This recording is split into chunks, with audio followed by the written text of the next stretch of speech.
I swear that the Ultra series has used the premise of interviewing the cast as a framing device for a recap episode before.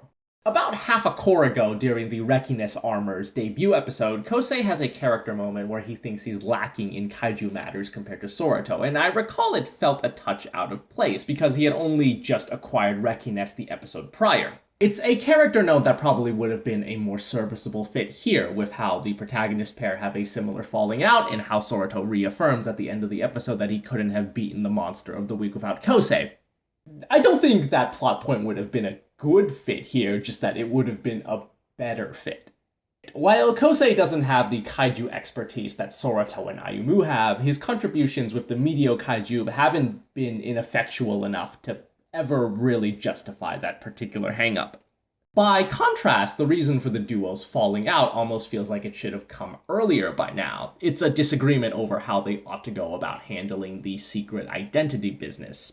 Kosei wants to stay mum about the matter, primarily concerned about what the government might do if they figure out that Soroto's a giant alien, while Soroto's more forthcoming with the information. It's a really interesting dichotomy. It's the human who distrusts the systems of his home world more than his extraterrestrial cohort, and I think it should have been brought to the forefront sooner rather than nearly half the series in.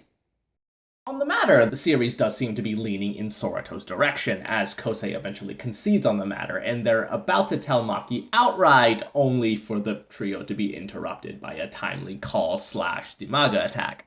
Bit of a shame, really. It would have been really novel for the guest character to be in on the know.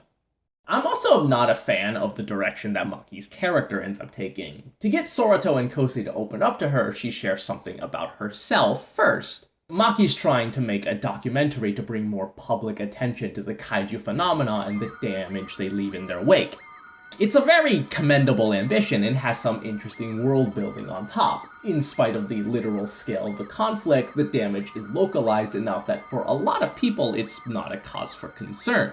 Whether or not that is the result of Soroto and Kosei's tireless efforts, or if that's meant to imply that things have yet to escalate to a more noticeable degree, has yet to be seen. Anyway, Maki. Maki, after being saved by Omega, is immediately a fan and starts spreading the good word of the Titanic superhero. It's adjacent to her original endeavor, so I wouldn't say it's a total pivot, but it's not quite as poignant as her original pursuits.